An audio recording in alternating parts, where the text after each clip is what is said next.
My daughter showed up at my place unexpectedly. AITA for not dropping her off to her mom after she demanded it? It's been 10 years since the divorce.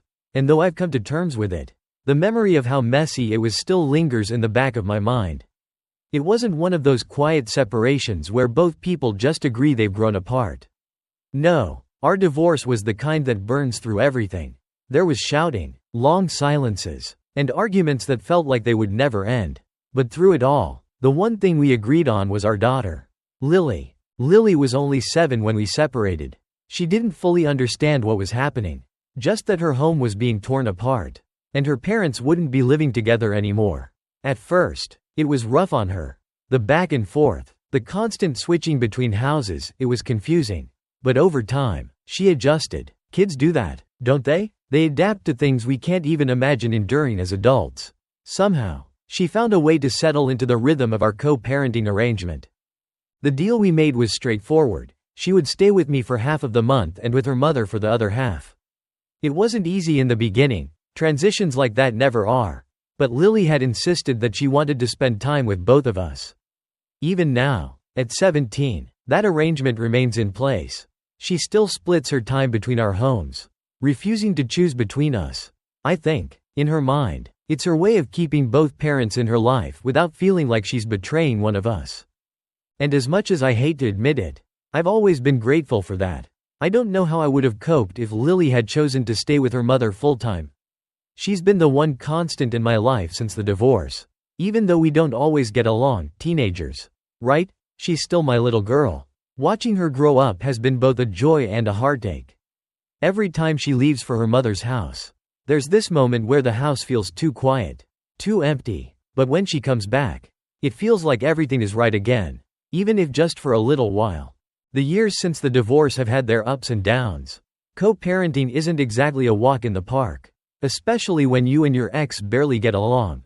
We don't fight as much anymore, but the tension is always there, simmering beneath the surface. I try to stay civil for Lily's sake, but every so often, the old wounds reopen, and we end up back in a heated argument. It's exhausting, to say the least. Still, I've done my best to be there for Lily.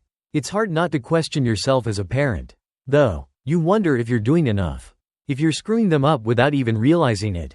But every time I see Lily smile, or when she laughs at one of my dumb jokes, I feel like maybe, just maybe, I'm doing okay. That brings me to now. It's been years since the chaos of the divorce settled into the routine of our new lives. I've gotten used to the rhythm, 2 weeks with Lily, 2 weeks without her. I've gotten used to the silence in the house when she's not here, and the noise that fills it when she comes back. I've gotten used to the polite but strained conversations with my ex whenever we need to coordinate something for Lily.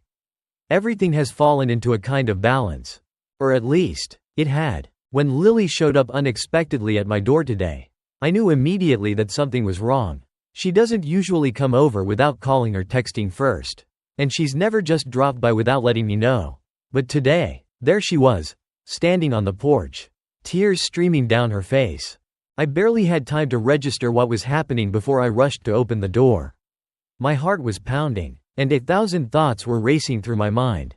Was she hurt? Was something wrong? What had happened? I asked her if she was okay, if she was hurt, if something had happened with her mom. But all she did was shake her head, unable to speak through the sobs. I felt this sharp, overwhelming fear that something terrible had happened. I couldn't help it. It's the kind of fear you live with as a parent. The constant worry that something will go wrong and you won't be able to fix it. I kept asking her questions, trying to figure out what was going on. But she didn't want to talk. She just stood there, shaking her head, her face red and blotchy from crying. Eventually, I stopped pressing her. I could see she didn't want to talk about it. At least not yet. Do you want to stay here for a while? I asked her, and she nodded. That was all I needed to hear. I didn't need to know the details. Not yet. All that mattered was that Lily was here, that she felt safe enough to come to me when she needed to. It was strange, though. Lily's always been open with me, at least to a point. She's a teenager, so there are plenty of things she keeps to herself. But when something's really bothering her, she usually talks to me about it. This time, though, it felt different, like she was holding something back, something bigger than the usual teenage drama. I could see the fear and confusion in her eyes. And it scared me because I didn't know how to fix it. I told her she could stay as long as she wanted, that she didn't have to explain anything until she was ready. She hugged me then, a tight, desperate hug that broke my heart. She cried into my shoulder for what felt like hours, and all I could do was hold her and hope that whatever was hurting her would eventually pass. When she finally calmed down, she stayed close to me, still not wanting to talk. I tried to distract her by suggesting we watch something on TV. And she nodded, though I could tell her mind was somewhere else entirely. We sat together in silence, and every few minutes, I glanced over at her, wondering when, or if, she'd tell me what had happened. I didn't have to wait long for my ex to call. When the phone rang, I already knew who it was before I even picked up. My ex-wife's voice was sharp and full of concern.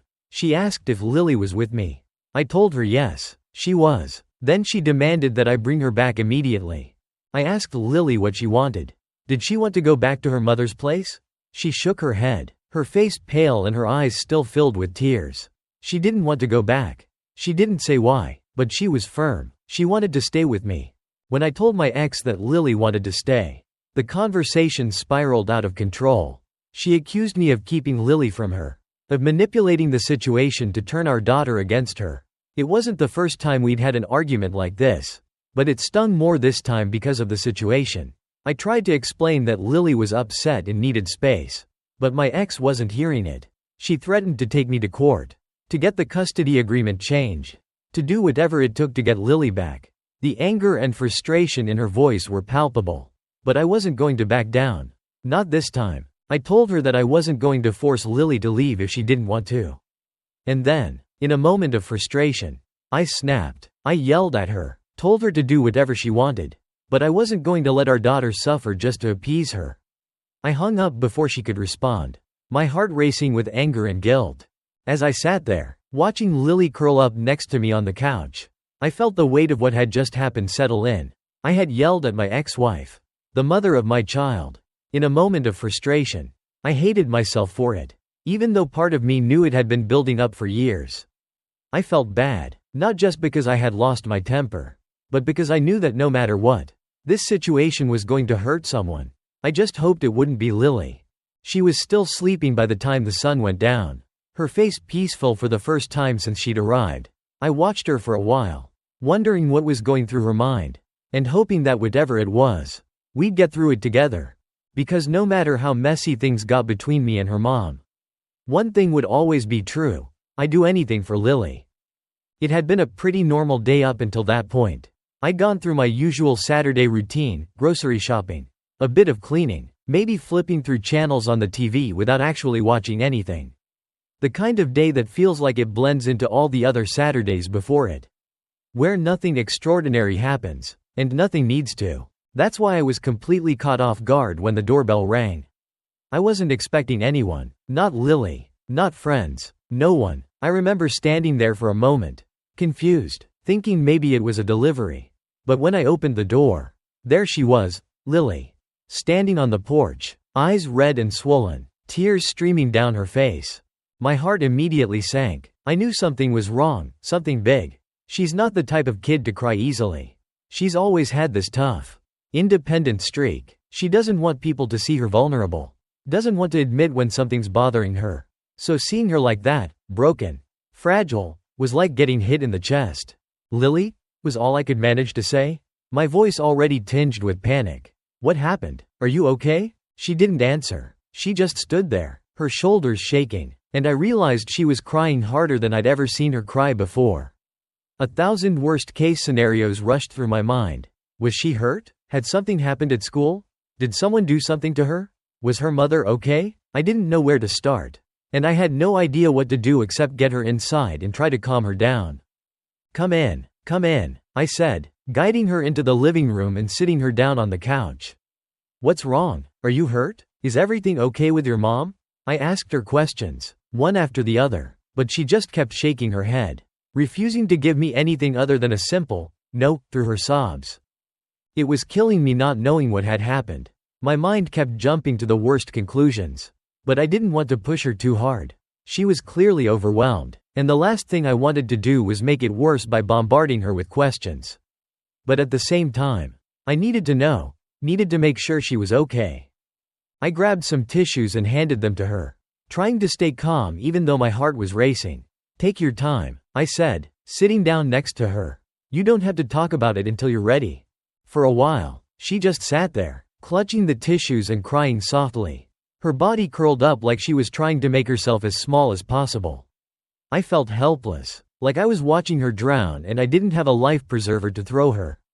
I couldn't stand it. I needed to know that she wasn't in danger, that no one had hurt her. So, after a few minutes of silence, I asked her one more question. "Lily, I just need to know one thing," I said, my voice soft but firm. "Did someone force you to come here? Did something happen to you?" She shook her head again. "No," she whispered through her tears, her voice barely audible. I felt a wave of relief wash over me. Whatever was happening, at least it wasn't that. At least no one had forced her into anything. But that relief was quickly followed by another wave of concern. If it wasn't that, then what was it? What could have upset her this much? But I didn't push her any further. I could see she wasn't ready to talk. And I wasn't going to make her. Instead, I just put my arm around her and told her she could stay as long as she needed to. That she didn't have to explain anything if she didn't want to. She leaned into me, and I could feel her shaking, her whole body still tense from whatever had happened. I just held her, trying to give her whatever comfort I could. We sat like that for a long time, her curled up next to me, her face buried in my chest as she cried. I don't know how long we stayed there. Time felt like it stretched out endlessly in that moment, but eventually, her crying slowed down, and her breathing became more even. She was calming down, but she still hadn't said anything about why she was here. I didn't need an explanation. Not yet. All I cared about was that she was safe. That she had come to me when she needed someone. That was enough for now. After a while, I suggested we watch something on TV to take her mind off things. I wasn't sure if she'd be up for it, but she nodded, and I flipped through the channels until I found one of those nature documentaries she loves. The kind with sweeping shots of animals in the wild, narrated by some soothing British voice. It wasn't much, but it was something to fill the silence.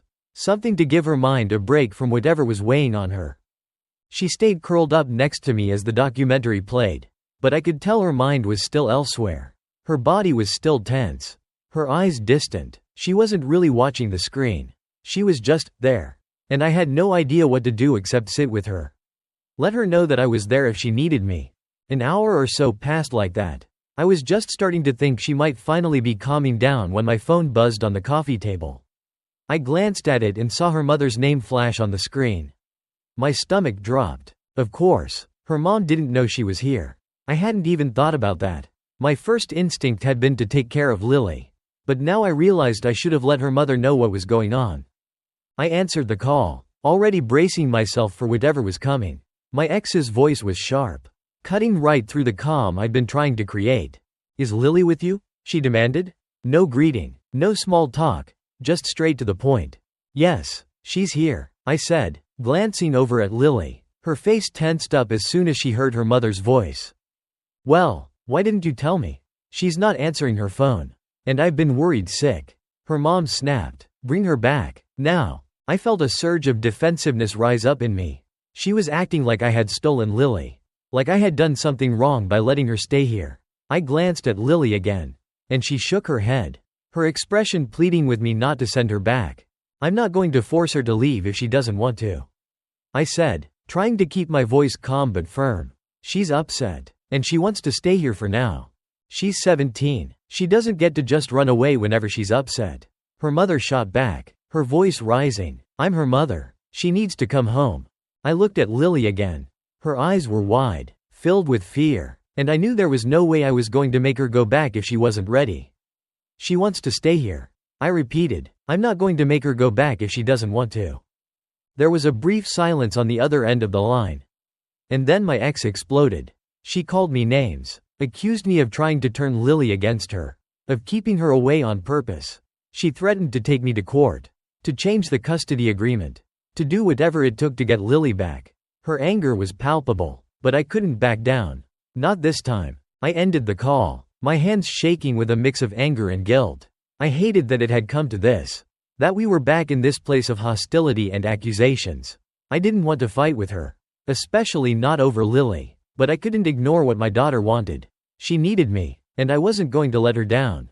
After I hung up, I sat there for a while, the silence heavy between me and Lily. I felt like I was caught between two impossible choices: keeping the peace with my ex, or protecting my daughter from whatever was hurting her. I glanced over at Lily, who had pulled her knees up to her chest, her eyes fixed on the TV but not really watching. I leaned over and squeezed her hand gently. "You're safe here," I told her. "I'm not going to make you go anywhere you don't want to go. You can stay as long as you need to." She didn't say anything, but she looked at me with a mixture of relief and gratitude. Then, slowly, she leaned against me again, her head resting on my shoulder. And I knew that for now, that was enough. After Lily settled down beside me, my mind began racing. I couldn't stop thinking about what had just happened. There she was, my daughter, crying her heart out and clearly distraught. Yet I had no idea why. I didn't push her for answers because I could see she wasn't ready to talk. But every minute that passed with her sitting there in silence felt like an eternity. I was her father, shouldn't I know what to do? Shouldn't I have some magical way to fix things for her? But I didn't. The thought of my daughter hurting this much and not being able to help, it made me feel helpless. And that's a feeling I've never been good at handling. I kept wondering what had gone wrong. Was it something with her mom? Had they fought? Was there something at school? A breakup? Something bigger? But no matter how much I speculated, I couldn't come up with any answers. And that only made me feel worse. Lily and I have always had a strong relationship, even though I only see her half the time because of the custody arrangement. We've managed to maintain a bond. Sure, it's changed over the years. She used to be my little girl, following me around everywhere, always wanting to be part of whatever I was doing. Now she's a teenager, more independent, more private, but still, we've always been close. She comes to me when she's upset, tells me about her friends, school, the usual teenage stuff. But this was different. She hadn't said a word about why she was upset.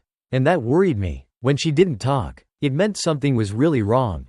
Sitting there with her, watching the TV in silence, I realized how little control I actually had in situations like this. I wanted to fix it. But how could I when I didn't even know what was wrong? I kept telling myself that she'd open up when she was ready. But that didn't make the waiting any easier. And then there was the issue with her mom. My ex-wife's angry words echoed in my head long after I hung up the phone. "Bring her back now," she had said, as if it were that simple. Like I could just throw Lily in the car and drop her off like she hadn't just come to me in tears, begging to stay. And the accusations, the idea that I was trying to manipulate Lily, or keep her away from her mother. It made my blood boil. I wasn't trying to keep her all to myself. I just wanted her to feel safe. I kept replaying the conversation with my ex-wife in my mind, wondering if I could have handled it differently. Maybe I should have been calmer, more patient, instead of letting my frustration spill out in the heat of the moment. But how could I have been calm when my daughter was sitting next to me, hurting, and my ex was acting like I was the bad guy for trying to comfort her? I knew the divorce had left scars, on me, on my ex, and most of all, on Lily. 10 years is a long time. But the wounds from that period never fully heal. Co-parenting is like walking a tightrope, balancing between doing what's best for your child and trying not to reignite old battles with the other parent. And sometimes, it feels like no matter what you do, you're going to fall off that rope. Right now, I felt like I was falling. I glanced over at Lily. She was still curled up on the couch, her body tucked into itself like she was trying to make herself disappear. Her breathing had slowed, and I wondered if she was drifting off to sleep. But her eyes were still open, staring blankly at the screen. I wished I could read her mind, that I could somehow know what was bothering her without having to ask. But I couldn't. All I could do was wait for her to tell me. In the back of my mind, the fear was creeping in. What if this was more serious than I thought? What if something had happened to her? Something she couldn't talk about? I didn't want to let my imagination run wild. But it was hard not to. The idea that something terrible could have happened, at school, with her friends, maybe even with her mother, was gnawing at me. And that fear only made me more desperate to protect her. I needed to do something. But I didn't know what. I couldn't call my ex again, not now. Not after the way things ended on the phone. But I couldn't sit here doing nothing either. I started thinking about the last time Lily had seemed upset. It had been a few weeks ago, nothing major. Just typical teenage stress. She had complained about some drama with her friends at school. And I had done my best to listen. offering advice where I could. We'd talked it out, and by the end of the conversation, she'd seemed better. It had been a normal day. A normal teenage problem. But this wasn't normal. I wondered if I should call someone, maybe one of Lily's friends. Or even her school counselor. But that felt invasive, like I'd be prying into her life in a way that might make her pull away even more. She had come to me for comfort, not to be interrogated. I didn't want to betray that trust. And then, of course, there was my ex-wife's threat. "I'll see you in court," she had said. I knew it was an empty threat. Something she said in the heat of the moment. But still, it hung over me. The last thing I wanted was to turn this into a legal battle. We'd been through enough of those during the divorce, and I wasn't going to put Lily through that again. But it was clear my ex wasn't going to let this go easily. She was furious, and I had no idea what she was going to do next. I sat there, caught between the fear of pushing Lily too hard and the anxiety of not doing enough. I just wanted to help her, to make sure she was okay. But I had no idea how. Eventually, Lily shifted beside me, her head still resting on my shoulder. I looked down at her, wondering if she was finally ready to talk. But she didn't say anything. She just hugged me tighter. Like she didn't want me to move. Didn't want to be left alone. So I stayed right where I was. The hours dragged on, and the house grew darker as the evening settled in. I had no appetite, and even though my body was tired, my mind was too wired to even think about sleep. I kept trying to make sense of it all, what had happened. Why she was so upset. What I should do next. But none of it made sense. I was in uncharted territory. And all I could do was wait. I thought about texting my ex again. Maybe trying to calm things down. But I knew it would only lead to another argument. She was too angry right now. And I wasn't ready to deal with her accusations. I needed to focus on Lily. Whatever was going on, I'd handle it, one step at a time. Eventually, Lily's breathing became slow and steady. And I realized she had finally fallen asleep. I didn't move, didn't want to disturb her. I just sat there, watching her sleep, the flickering light from the TV casting soft shadows across her face. She looked so small in that moment, so fragile. It reminded me of when she was little, when I used to sit by her bed after she'd fallen asleep. Just watching her, making sure she was okay. But now she was 17, and things were different. I couldn't protect her from everything the way I used to. Whatever had driven her to come here, to cry in my arms, wasn't something I could just fix with a hug or a bedtime story. She was going through something I couldn't fully understand, and that terrified me. But one thing I did know, she had come to me. She had chosen to come to my house, to my arms, when she was hurting, and that meant something, no matter what was going on, no matter how lost I felt in this situation. At least I knew she trusted me enough to come here when she needed help. That thought gave me some comfort, even as the uncertainty gnawed at me.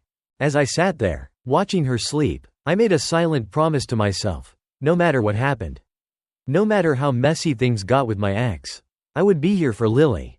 I wouldn't push her to talk before she was ready. But I wouldn't abandon her either. She could stay with me as long as she needed.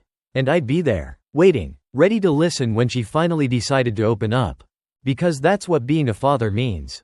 Even when you don't have all the answers. Even when you feel completely lost. You stay. You stay because that's what they need. And that's exactly what I was going to do. I wasn't sure how long I'd been sitting there with Lily asleep beside me when my phone buzzed again.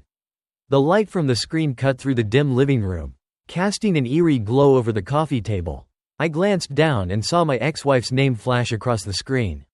My chest tightened immediately. I knew this wasn't going to be a calm conversation.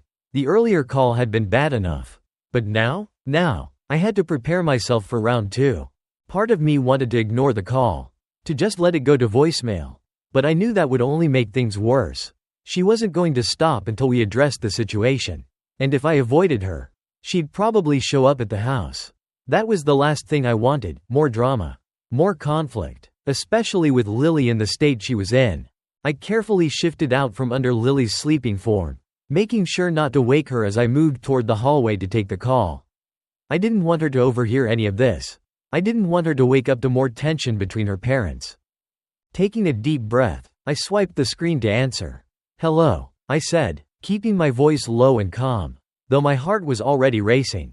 "Where is she?" my ex-wife demanded, skipping any sort of greeting. Her voice was laced with anger. The kind that could ignite a fight instantly. I've been trying to call her for hours. And she's not answering. Why won't she come back home? She's asleep, I said, trying to keep my tone neutral. She's upset and doesn't want to go back right now. She's upset because of you. I'm sure. She snapped. You're filling her head with lies about me. Aren't you? Telling her she doesn't need to listen to her mother? Why else would she refuse to come home? The accusation stung, though I'd been expecting it.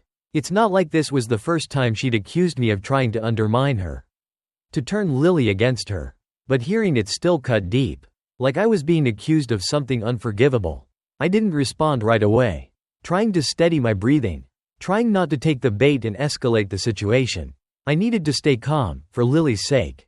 She came to me because she was upset. I said, carefully choosing my words, I don't know what happened. But she made it clear she doesn't want to talk about it right now. I'm not going to force her to do anything she doesn't want to do. She asked to stay here. And that's what she's doing.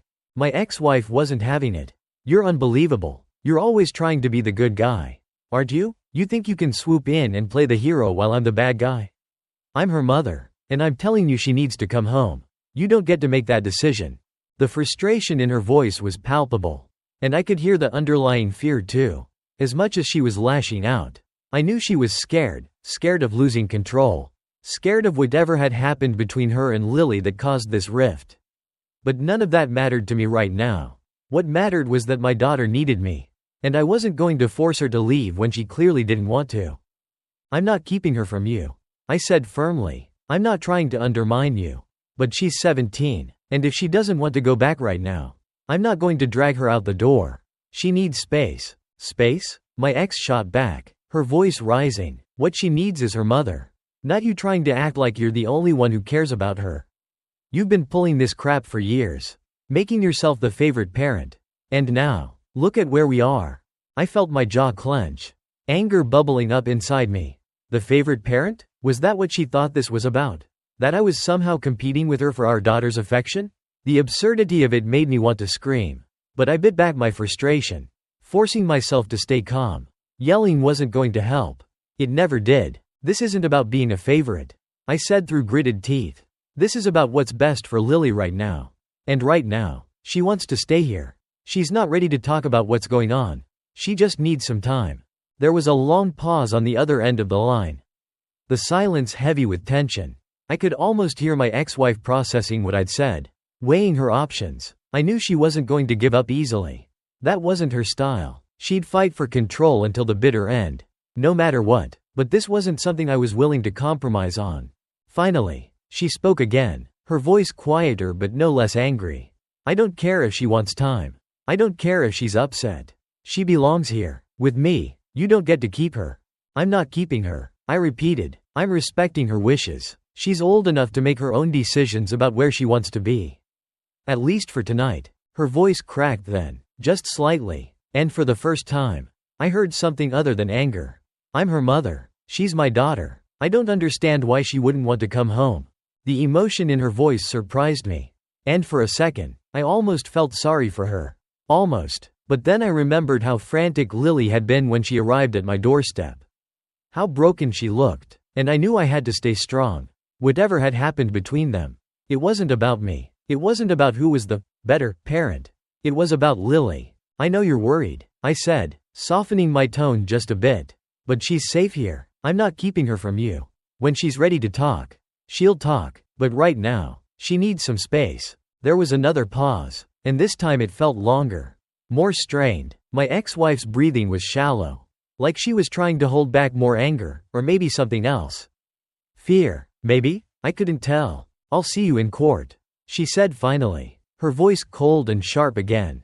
You can't just keep her from me. You won't get away with this. And just like that, she hung up. I stood there for a moment. The phone still pressed to my ear. Trying to process what had just happened. A part of me wanted to throw the phone across the room. To scream and let out all the frustration and anger that had been building up inside me. But I couldn't. Not with Lily in the next room. Asleep on the couch. Still fragile and hurting. I put the phone down carefully. Trying to keep my hands from shaking. The court threat, empty as it probably was, left a bad taste in my mouth. The last thing I wanted was to drag Lily through a legal battle. To put her in the middle of another custody fight like we had when she was a child. I thought we'd moved past all that. I thought we were finally in a place where we could co-parent without tearing each other apart. But clearly, that wasn't the case. I leaned against the wall, my head spinning. What had gone so wrong? Was it something between Lily and her mom? Or was it something bigger? My mind ran through 100 different possibilities. But none of them made sense. I felt like I was missing a crucial piece of the puzzle. And without it, I couldn't fix anything. Lily was still asleep when I returned to the living room. I stood there for a moment, watching her breathe deeply. Her face finally relaxed. She looked so peaceful, so young, like the weight of whatever was troubling her had lifted just enough for her to rest. I sat down in the armchair across from her, careful not to wake her. The soft hum of the TV in the background was the only sound in the room. A stark contrast to the chaos swirling in my mind. I wanted to believe that everything would be okay. That this was just a rough patch and that Lily would wake up tomorrow ready to talk. Ready to sort things out. But a part of me wasn't so sure. I could feel the tension building. The uncertainty pressing in from all sides. As I sat there, staring at my daughter, I made a decision. I didn't know what was coming next. Whether my ex would follow through on her threat. Whether Lily would want to go back. Or whether we'd ever get to the bottom of what was going on. But I knew one thing for certain. I wasn't going to let anyone push Lily into something she wasn't ready for. Not her mother. Not the court. Not anyone. She had come to me because she needed a safe place. And I was going to make sure that's exactly what she had. By the time Lily woke up the next morning, I'd been up for hours. Sleep had evaded me completely after that call with my ex. I'd sat in the living room most of the night, staring at the TV without really watching it, trying to sort through the storm of thoughts in my head. The exhaustion was pulling at me, but the adrenaline and worry wouldn't let me rest. I had replayed my conversation with my ex-wife over and over again. Every word, every accusation, every moment where I could have handled it better. Gnawed at me. I hated that we had fallen back into old habits, her blaming me for everything. Me snapping and losing my temper. We'd promised each other after the divorce that we would never let our issues come between us and Lily. But here we were, a decade later, doing exactly that. I hated it, but I also knew I wasn't going to let her steamroll me on this. I couldn't let her dictate what happened next. I wasn't going to let her make Lily go back if she wasn't ready. This wasn't about us, it was about what was best for our daughter. By the time Lily started to stir on the couch, the first light of the morning was just beginning to peek through the blinds. I watched as she slowly sat up, rubbing her eyes and looking around as if she had forgotten where she was. Her face still looked tired, but she wasn't crying anymore, and that gave me a small sliver of hope that maybe, just maybe, today would be better. Morning, I said softly from my chair, not wanting to startle her. She glanced over at me, a small smile playing on her lips, though it didn't quite reach her eyes. Morning. For a few moments, there was nothing but silence between us. I didn't push her to talk, didn't ask her any questions. I figured she'd speak when she was ready. I could see the exhaustion in her face, the remnants of whatever had driven her to come here in the first place still lingering. She was a little more composed now, but I knew something was still weighing on her. "Do you want some breakfast?" I asked, trying to keep things light, as if it was just another normal morning. "I can make pancakes if you're hungry."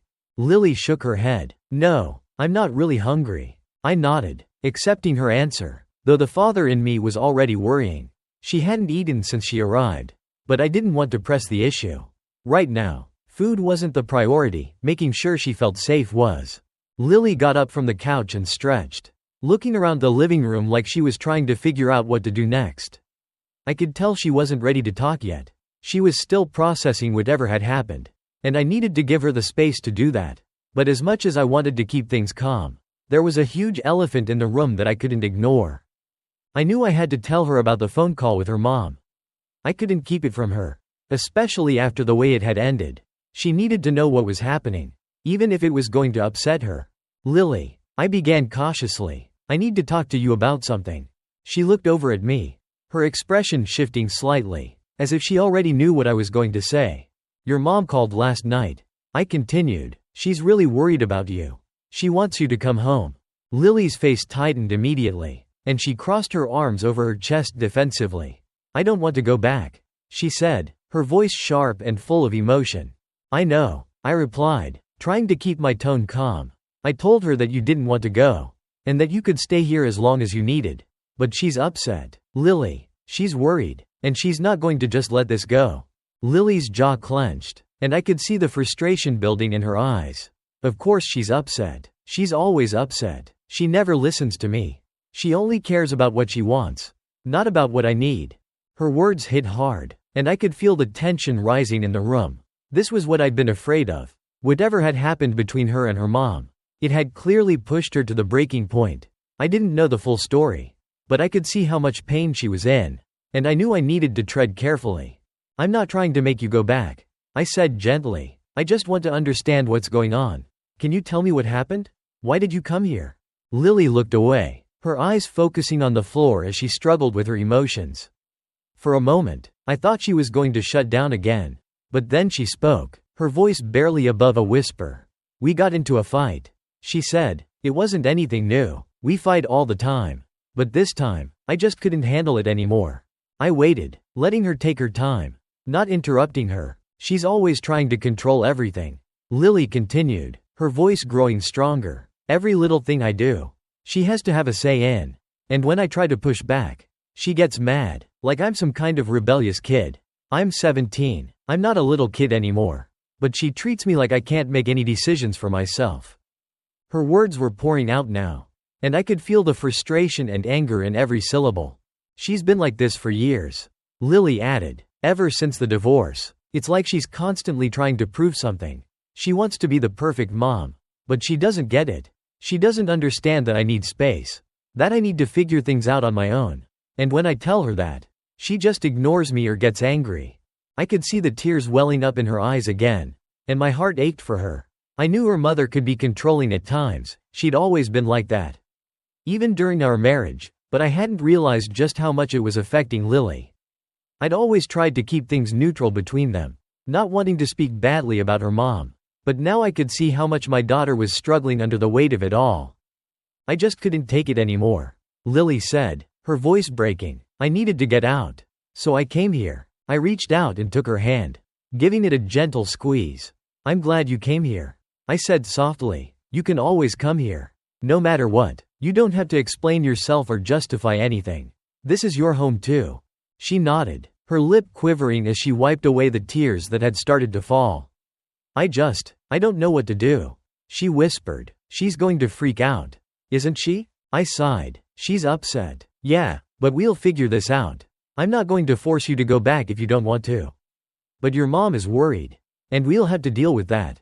Lily didn't say anything, but I could see the fear and uncertainty in her eyes. She knew, just like I did, that this wasn't going to be easy. Her mother wasn't the type to back down, and this was shaping up to be another one of those messy, painful conflicts we had tried to avoid for so long. As if on cue, my phone buzzed again, breaking the brief moment of calm. I glanced at the screen, my ex-wife's name, of course. My stomach churned. I knew what was coming. More accusations, more anger, more of the same fight we'd been having for years. I'm going to take this outside, I said, standing up and heading for the back porch. I'll be right back. As I stepped out into the cool morning air, I answered the call, already bracing myself for the onslaught. Hello. What the hell are you doing? Keeping her from me? My ex's voice was a mix of fury and desperation. You can't just decide she's going to stay with you. She's supposed to be with me right now. I took a deep breath, trying to stay calm. I'm not keeping her from you. She came here because she needed a break. She doesn't want to go back right now. And I'm not going to force her. You've always done this, she spat, her voice rising. You act like you're the reasonable one. Like you're the one who actually cares about what she wants. But you're just turning her against me, making me look like the bad guy. This isn't fair. I could feel the frustration boiling inside me. But I kept my voice steady. This isn't about making anyone the bad guy. It's about what's best for Lily. She's upset, and she needs some space. That's all. You're lying, she shot back. You've always been trying to turn her against me. Ever since the divorce. You can't stand the fact that she might love me just as much as she loves you. That was it. I'd had enough. This isn't about us, I snapped, finally losing my patience. This is about Lily. She's hurting, and instead of focusing on that, you're making this about you. I'm not turning her against you. She's 17, and she's smart enough to know what she needs. Right now, she needs space, and I'm going to respect that. If you can't do the same, then that's on you." The silence on the other end of the line was deafening. I could hear her breathing, sharp and uneven, as she struggled to respond. "You'll regret this," she finally said, her voice low and cold. "You're making a huge mistake." And with that, she hung up. I stood there on the porch, the phone still clutched in my hand, the weight of her words hanging in the air. I knew this wasn't over. Not by a long shot. But as I walked back inside to find Lily waiting for me, I also knew that I wasn't going to back down. Whatever came next, I was ready. For her. That night, after the second fight with my ex-wife, I was exhausted, but sleep wouldn't come. The argument played over and over in my head, and each time I tried to find some peace, a new wave of doubt or guilt would crash down on me. Was I making the right decision? I'd always told myself I'd do anything to protect Lily. But now, I wasn't sure what protection really looked like. Was I shielding her, or was I keeping her from her mother unnecessarily? Was I doing the right thing, or was I letting my own history with my ex cloud my judgment?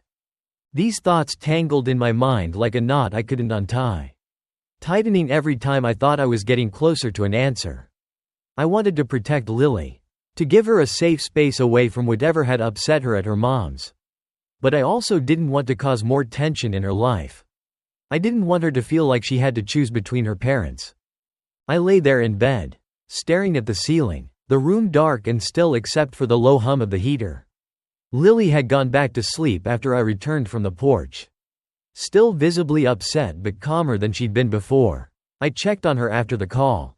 Found her curled up under the blanket, her breathing even and slow. Seeing her sleep like that, vulnerable and small, made me feel both relief and dread. Relief because she'd found some peace, at least for now, but dread because I had no idea what tomorrow would bring. I kept picturing her mother's face, the anger and desperation in her voice as she accused me of turning Lily against her. I knew that wasn't true. I hadn't manipulated our daughter. I hadn't filled her head with lies, but I could understand the fear behind the accusation. It wasn't about me, it was about her own sense of losing control, of losing her place in Lily's life. She and I had shared custody for years, and though our relationship had always been strained, we managed to find a rhythm. Now, though, I could see the cracks forming, and I feared what would happen if they split wide open. I didn't want to escalate things. I didn't want this to turn into a battle over custody or force Lily into the middle of a conflict between us. She had been through enough during the divorce. Enough arguing, enough court dates, enough sitting at the kitchen table with tears in her eyes while we fought over schedules and responsibilities. I promised myself I would never put her through that again, but now, I could feel the tension building, and I wasn't sure if I could stop it. I kept glancing over at the clock, watching the hours tick by. Midnight. Then 1 a.m., then 2. My mind raced, and every time I tried to quiet my thoughts, something new would creep in. What would happen if my ex-wife really took me to court? Could this one night, this one decision to let Lily stay with me, trigger a full-blown custody battle? I didn't want to think about it, but the possibility lingered like a dark cloud on the horizon. I got out of bed, feeling the need to move, to do something, anything to break free of the relentless cycle of worry in my head. I walked down the hall to the living room, where Lily was still asleep on the couch. Her face was peaceful, and the blanket was pulled up to her chin. I stood there for a moment, just watching her breathe, her chest rising and falling in slow, even rhythms. There was something so vulnerable about her in that moment, like she was still the little girl who used to run to me with her scraped knees and tears, trusting that I could make it better. But I couldn't make this better. I couldn't just put a band-aid on this situation and tell her everything was going to be okay. Whatever had happened between her and her mother, whatever had driven her to my doorstep in tears, wasn't something I could fix with a few words of comfort. It was bigger than that, and I didn't know how to navigate it. I sat down in the armchair, trying not to disturb her, and leaned back, closing my eyes. But even sitting there in the dark, my thoughts refused to settle. Every scenario, every possible outcome, played in my mind like a movie on loop, each version more painful than the last. I felt trapped between the past and the present, between what had happened with her mother and what was happening now. I thought about the early days after the divorce. I remembered the arguments, the bitterness, The way every conversation between me and my ex had felt like a minefield.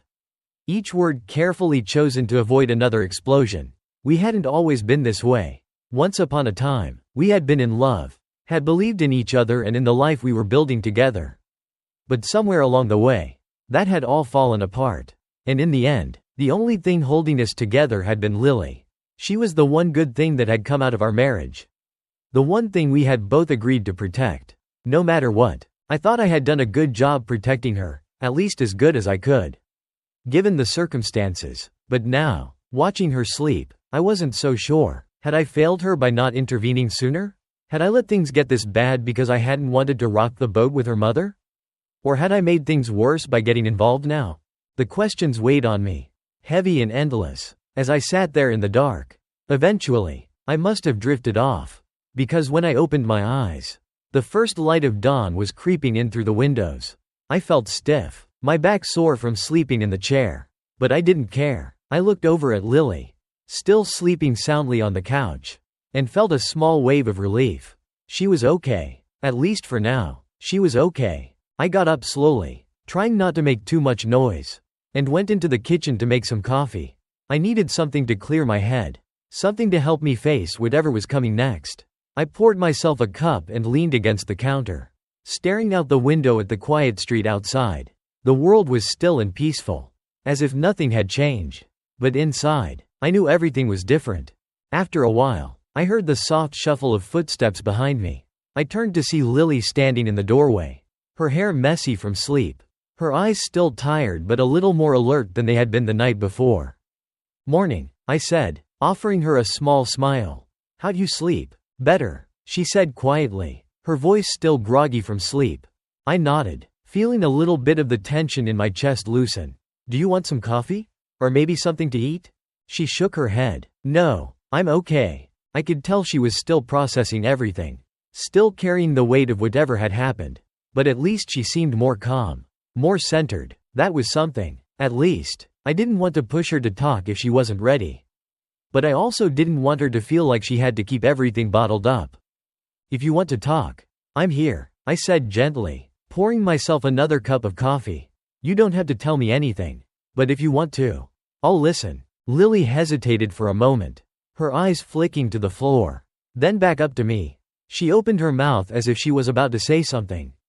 But then she stopped, shaking her head. "I don't know what to say," she whispered. "That's okay," I said, keeping my voice soft. "You don't have to know. We can just sit here, if you want." She nodded, walking over to the kitchen table and sitting down, wrapping her arms around herself like she was trying to keep warm. I sat across from her, my coffee in hand, and we stayed like that for a while, quiet, still, just sitting together. I didn't know what was going to happen next. But for now, this was enough. It had to be. As I sat across from Lily at the kitchen table, the morning light filtering in softly through the windows, the silence between us felt heavy but not uncomfortable. I didn't push her to talk. I could see she was still wrapped up in her own thoughts, wrestling with whatever had driven her to come here. I sipped my coffee, trying to stay calm and present, though every part of me wanted to ask her again, what happened? I couldn't stop my mind from wandering, thinking about all the possible reasons she had shown up at my doorstep the night before. Crying and desperate. There had been plenty of ups and downs between her and her mother over the years. Typical teenage stuff. Disagreements about curfews or school. Nothing too extreme. But this felt different. Something had shifted, and I couldn't figure out what it was. I kept glancing at her, trying to read her expression, but she was hard to read. She sat there quietly, her arms wrapped around herself, staring at the table like she was trying to find the right words to say but couldn't quite get them out. I didn't want to rush her, but I also knew we couldn't stay in this silence forever. Eventually, she'd have to open up, and I needed to be ready to listen when she did. Finally, after what felt like an eternity, Lily broke the silence. "I'm sorry I showed up like that last night," she said softly, her voice barely above a whisper. "You don't have to apologize," I replied immediately. "You're always welcome here, no matter what." She gave me a small nod but didn't lift her eyes from the table. "I just didn't know where else to go," she said, her voice trembling slightly. I couldn't stay there anymore. There it was, the reason she'd come. She couldn't stay at her mother's place anymore.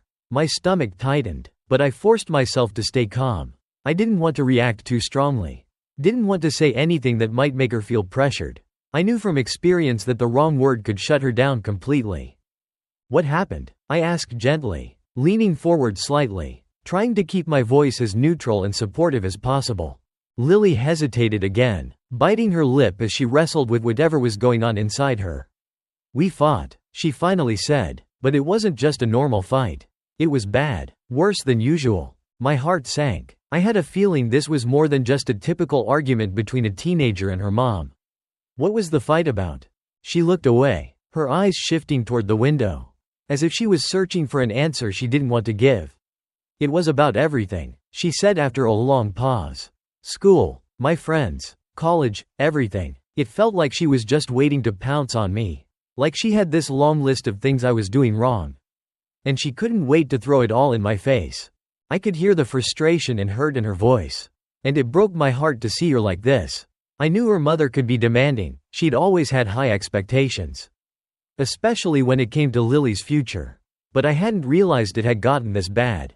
Lily continued, her words coming out faster now. Like she was finally releasing everything she'd been holding in. I'm tired, Dad. I'm so tired of feeling like I'm never good enough for her. No matter what I do, it's always wrong. I'm either not studying hard enough or hanging out with the wrong people. Or I'm not thinking enough about college. She makes it seem like everything I do is a failure. She wiped at her eyes, trying to stop the tears that were threatening to spill over again. And then, last night, she just snapped. She started yelling at me about my grades, about how I'm not serious about college. And when I tried to defend myself, she wouldn't let me talk. It was like everything I said made her angrier. I couldn't breathe in that house. So I left. The words hit me hard. I had always known my ex-wife was tough on Lily, she had high standards. And she expected a lot. But I hadn't realized just how much pressure she had been putting on her. And I certainly hadn't realized how much it was affecting Lily. I'm so sorry, Lily, I said softly, reaching out to take her hand. I had no idea it was this bad. She shook her head. I didn't want you to know. I didn't want you to think I couldn't handle it. But I can't anymore. I can't be in that house with her constantly watching every move I make. Waiting for me to screw up so she can tell me how I'm ruining my future. I felt a surge of anger toward my ex-wife. I wanted to call her right then and there. Tell her to back off. Tell her she was pushing Lily too hard. But I knew that wouldn't help.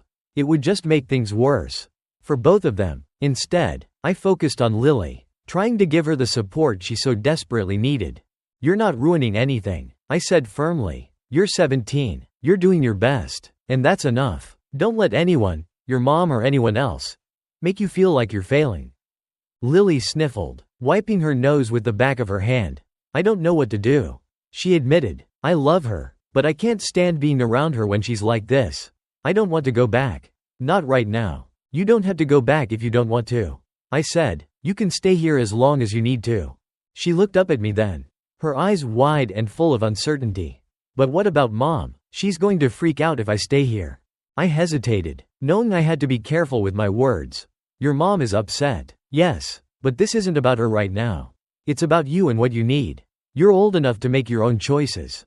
And if you need space, then that's okay. We'll figure out the rest. Lily nodded slowly, her shoulders relaxing just a little. I could tell she was still anxious about her mom's reaction, but I hoped my words had given her some sense of relief. We sat in silence for a few moments, the weight of the conversation settling over us like a heavy blanket. I could feel the tension easing slightly, though I knew this wasn't over. There was still so much to work through, but at least she was starting to open up, starting to trust me with what she was going through. You know, I said after a while, breaking the silence, your mom and we've had our differences. But one thing we've always agreed on is that we both want what's best for you. I'm not saying she's handling things the right way, but I know she loves you.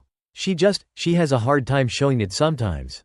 Lily looked down at her hands, picking at her fingernails. I know she loves me, she said quietly, but it doesn't feel like it when she's always so angry with me. I swallowed hard, feeling the weight of her words. How do you tell a teenager that love and disappointment can coexist? How do you explain that sometimes people, even the ones who care the most, don't know how to show it in a way that doesn't hurt? You don't deserve to feel that way. I said, my voice soft but firm. And I'll talk to your mom.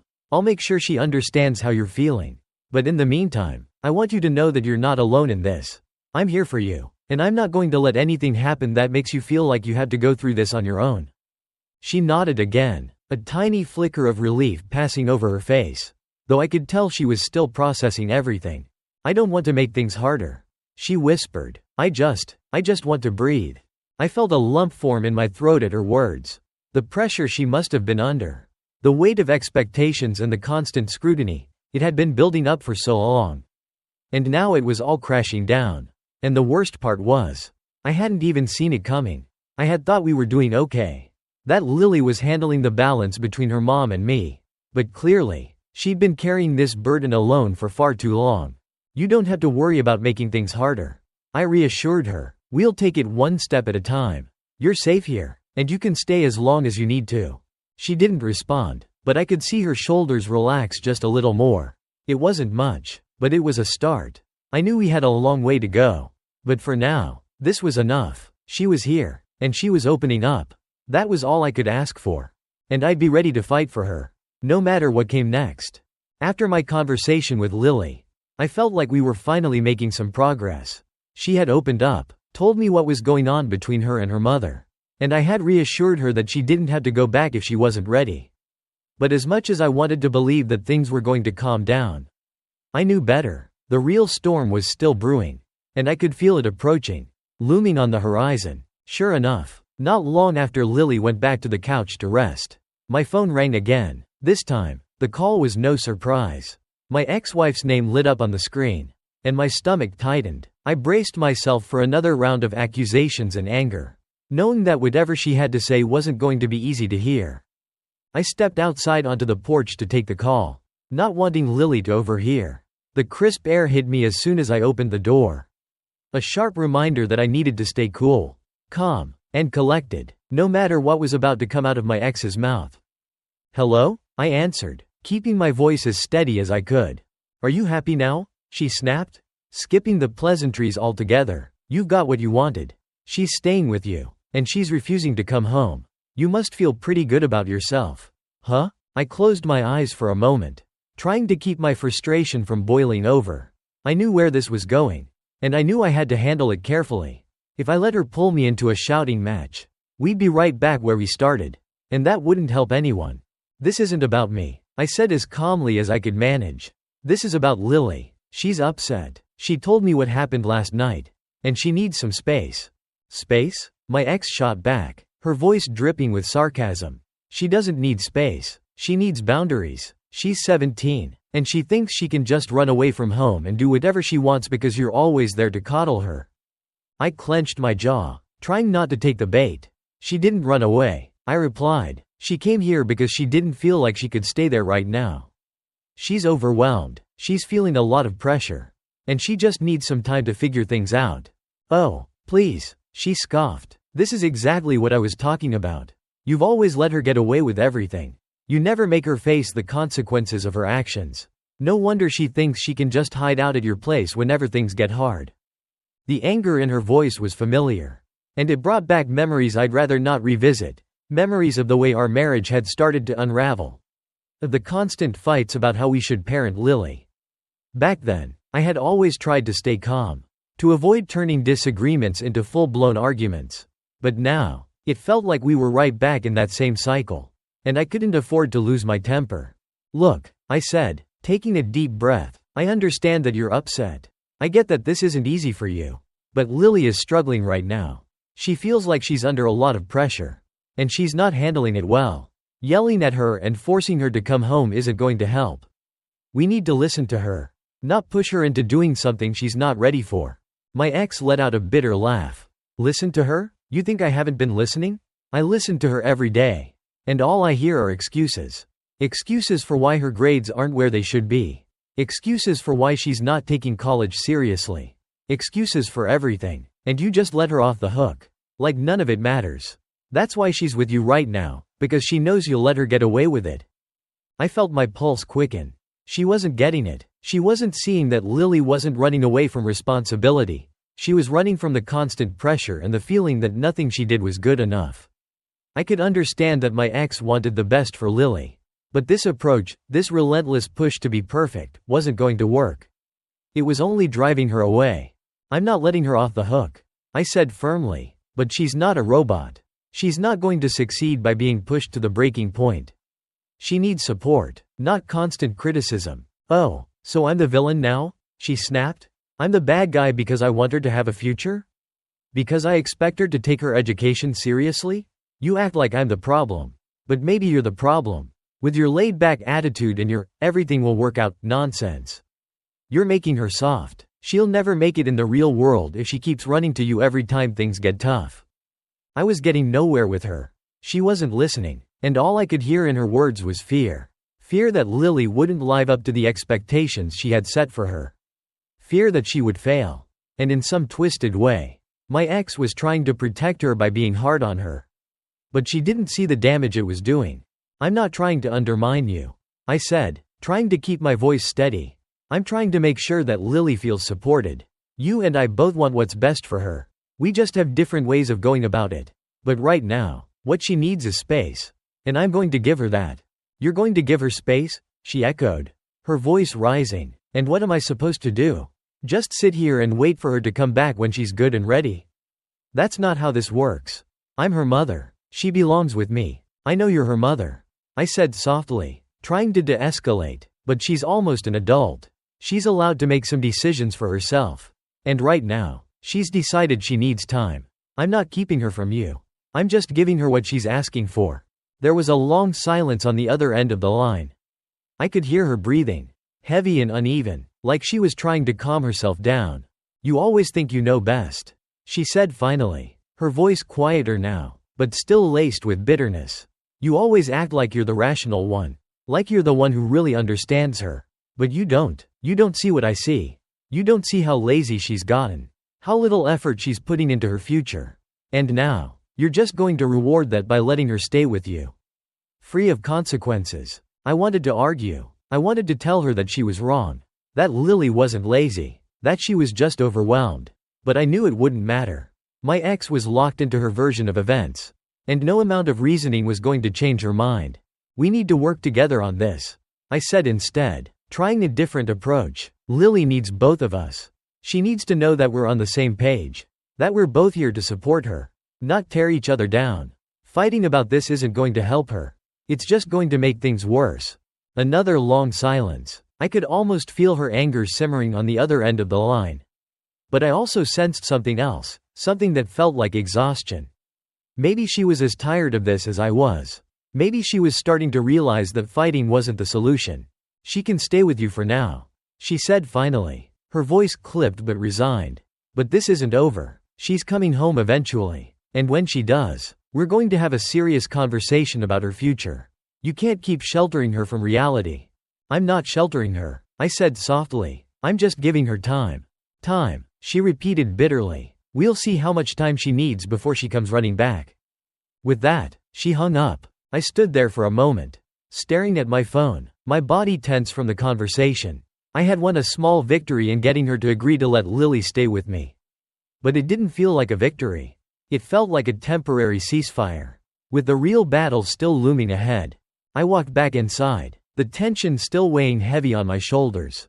Lily was lying on the couch, her eyes closed but not asleep.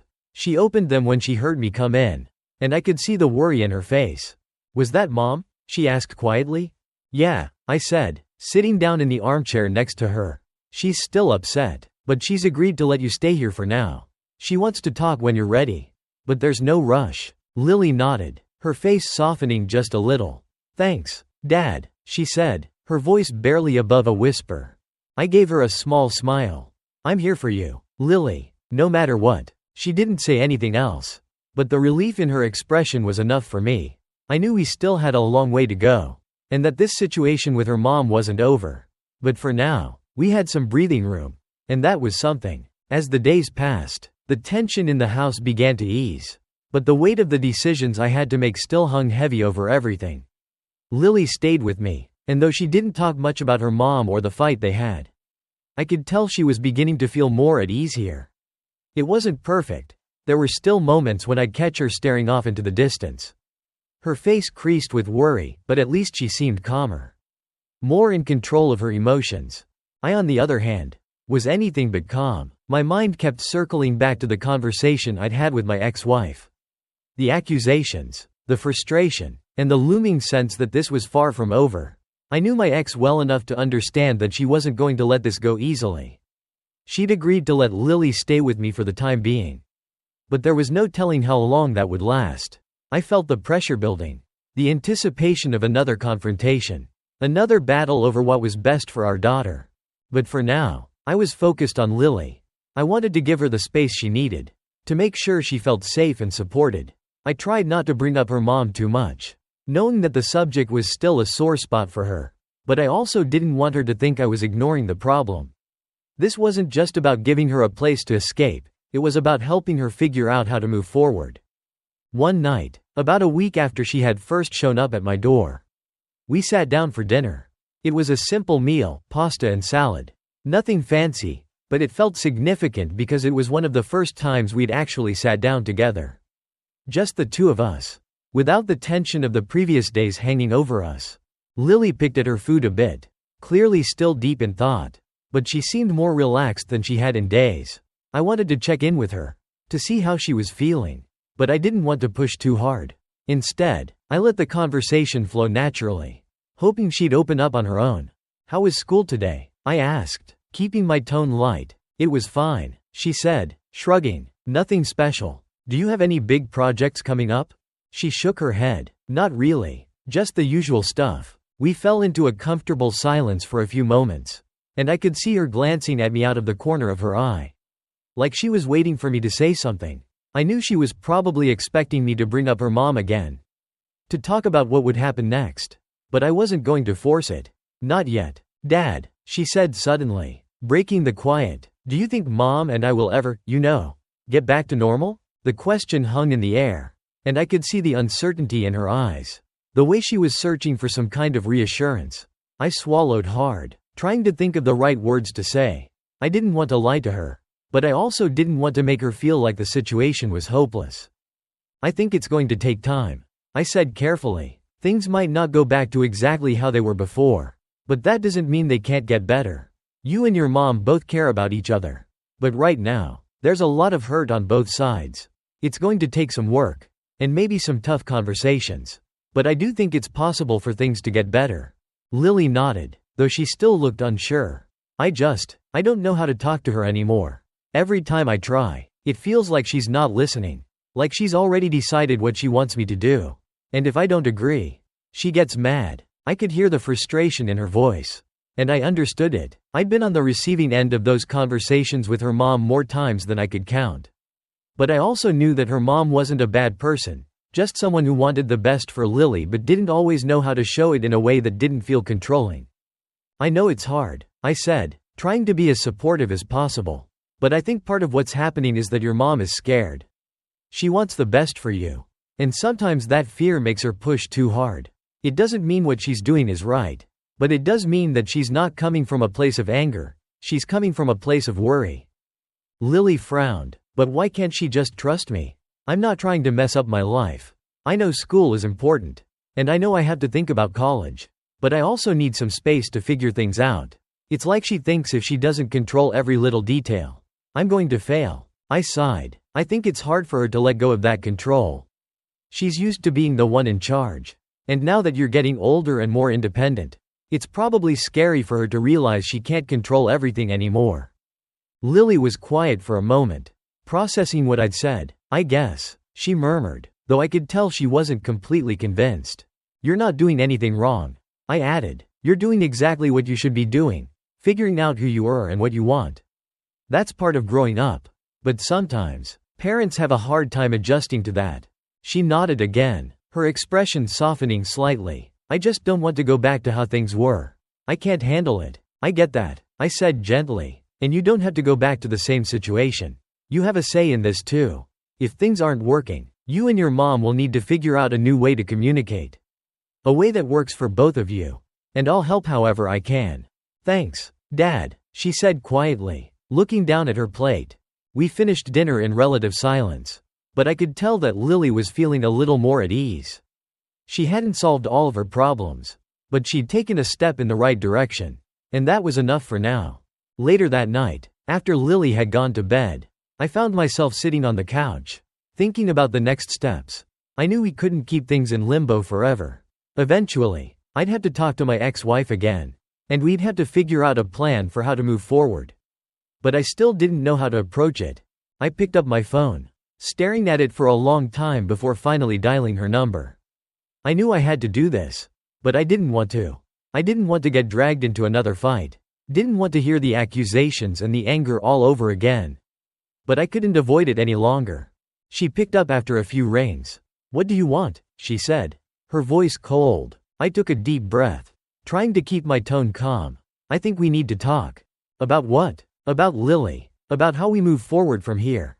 There was a long pause on the other end of the line, and I could almost feel the tension building between us. Finally, she spoke, her voice laced with frustration. "I don't see what there is to talk about. She needs to come home. And you're not helping by letting her stay there." "I'm not trying to keep her from you," I said firmly, "but we need to think about what's best for her. Not just what we want. She's struggling right now, and we need to figure out how to support her without pushing her away." "Oh, so now you're the expert on what's best for her," she shot back, her voice rising. "You always act like you're the reasonable one. Like you're the only one who understands her. But you don't see what I see. I see a kid who's overwhelmed," I said, trying to stay calm. "She feels like she's under too much pressure. And it's affecting her. We can't ignore that. She's using you," my ex said bitterly. "She knows you'll let her get away with anything. And that's why she ran to you. She doesn't want to face the consequences of her actions. And you're enabling her." "That's not what's happening," I said, my frustration starting to bubble up. "She's not running away from responsibility. She's asking for space. And we need to respect that." There was another long silence, and I could hear her breathing on the other end of the line.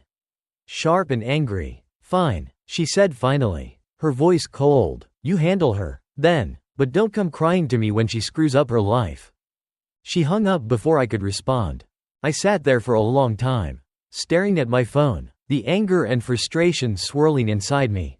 I didn't know how we were going to get through this, but I knew one thing for sure: I wasn't going to let Lily down. I'd do whatever it took to make sure she felt supported and understood, even if it meant standing up to her mother again and again. I'd made my decision. I was going to fight for Lily, no matter what. The days that followed were quieter than I expected.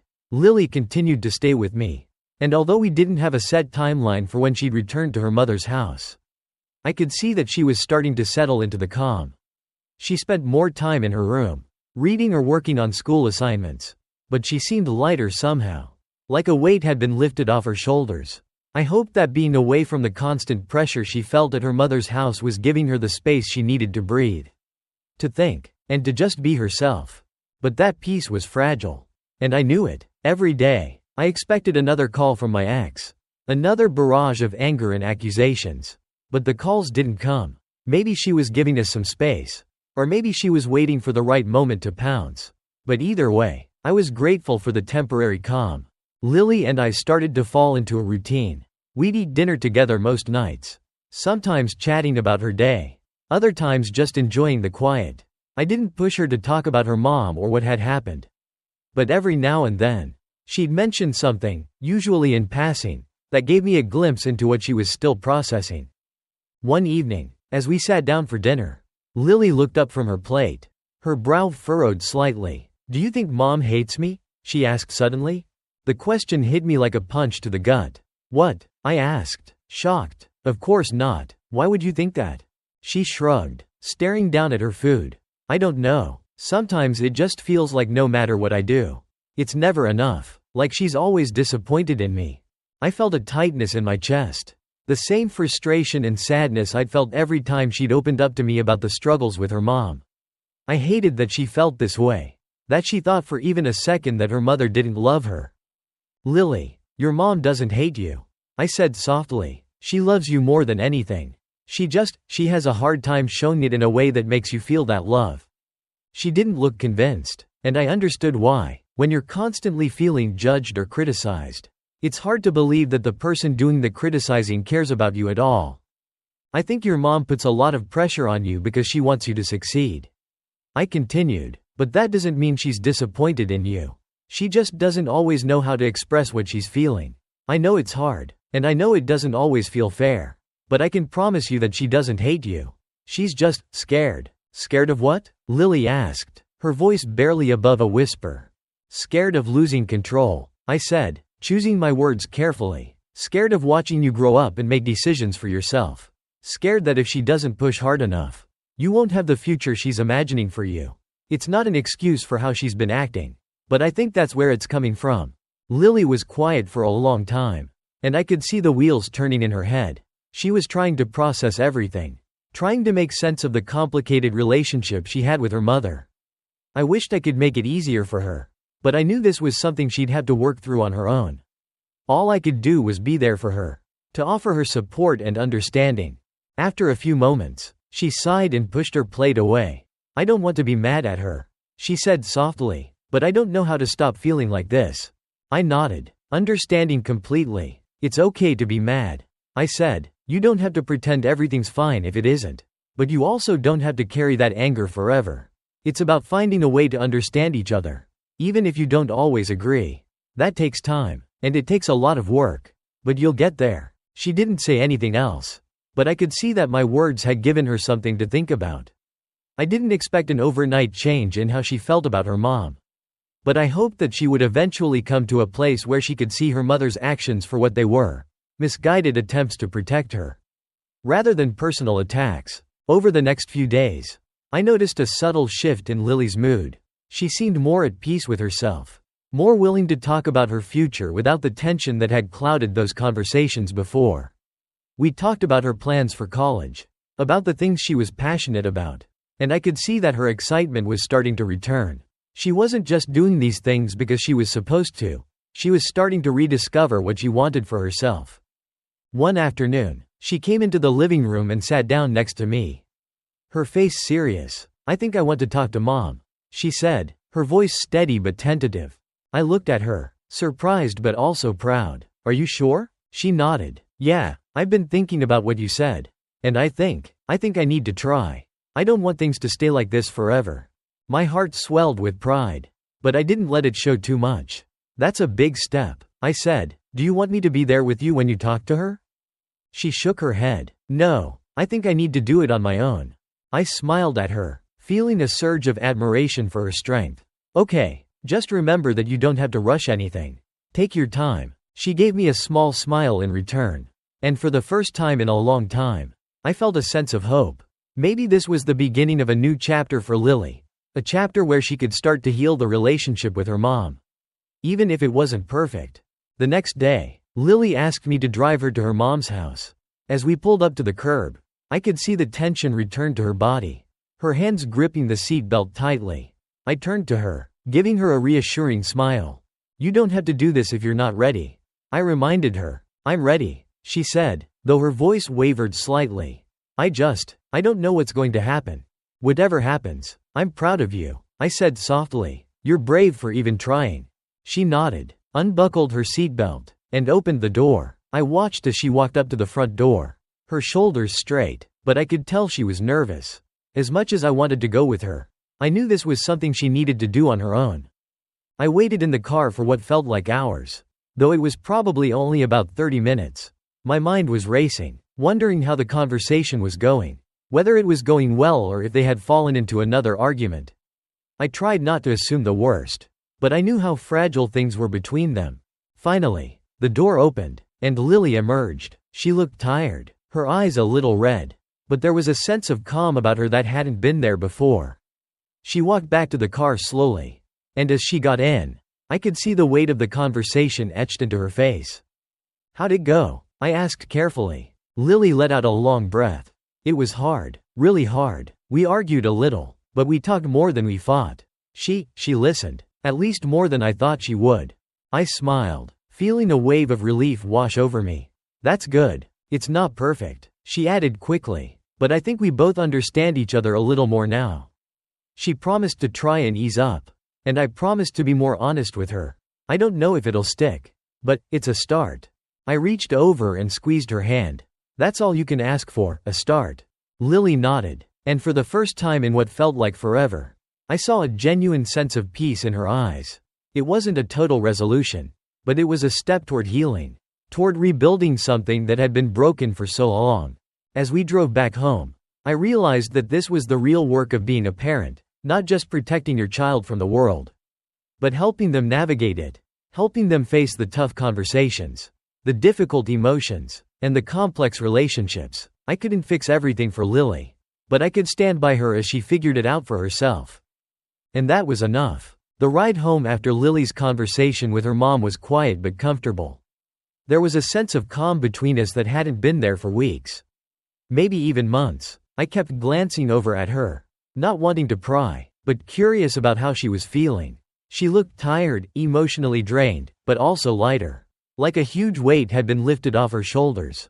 It wasn't an easy conversation she'd had with her mom, and I knew the road ahead wouldn't be entirely smooth. But something had shifted. She'd taken the first step, and that was more than I could have asked for. By the time we pulled into the driveway, the sun had started to dip low on the horizon, casting a soft orange glow over the neighborhood. I parked the car and sat there for a moment, my hands still on the steering wheel, letting the silence linger between us. Lily didn't rush to get out either.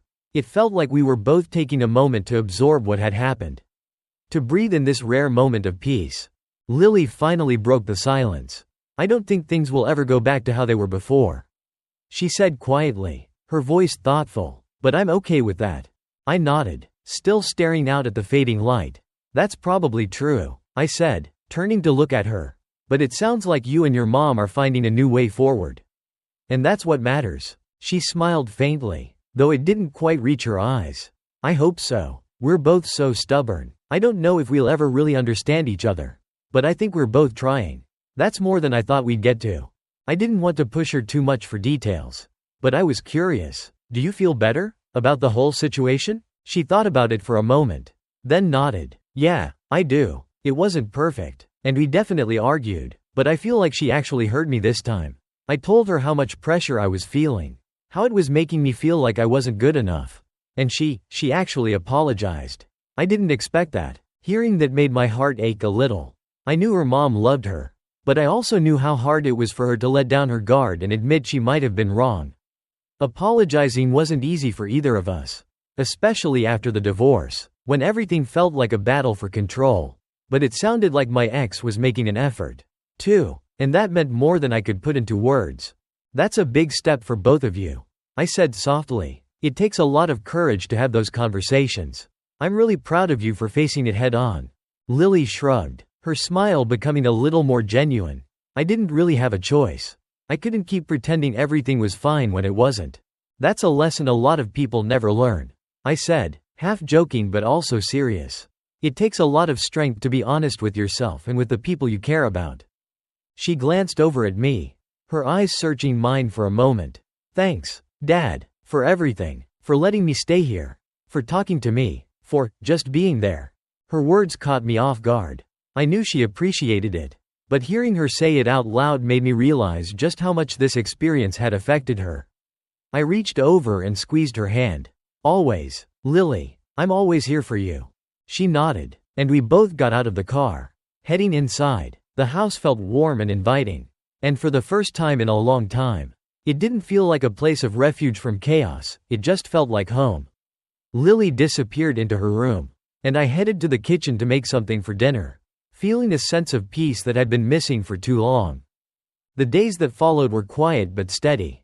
Lily continued to stay with me, though she spent more time texting and calling her mom than she had before. I could tell she was working on repairing their relationship, slowly but surely, and that gave me hope. I didn't know what the future held, but I could see that she was finding her footing again, finding a way to balance her independence with the complicated relationship she had with her mother. My ex and I talked a few times as well, mostly about logistics, school schedules, future plans, but there was an underlying sense that things had shifted between us. Too, the tension hadn't completely disappeared, but we were both making an effort to keep things civil, to avoid the fights that had defined our relationship for so long. I wasn't sure if it would last, but I was grateful for the temporary ceasefire. One afternoon, about 2 weeks after Lily had that conversation with her mom, she came into the living room where I was sitting with my laptop. doing some work. She stood in the doorway for a moment, like she was gathering her thoughts, and then finally said, "I think I'm ready to go back to Mom's." The words hung in the air, and I felt a strange mixture of relief and sadness. I knew this moment was coming, and I had been preparing myself for it. But hearing her say it out loud made it real. She was ready to face her mom again, ready to return to the life she had been running from just weeks ago. I smiled at her, though my heart ached a little. "Are you sure?" "Yeah," she said, nodding. "I've been talking to her a lot, and I think we're both in a better place. I know it's not going to be easy, but I can't stay here forever. I need to figure things out with her." I stood up and walked over to her, pulling her into a hug. "I'm proud of you," I said quietly, "and you know you can always come back here if you need to.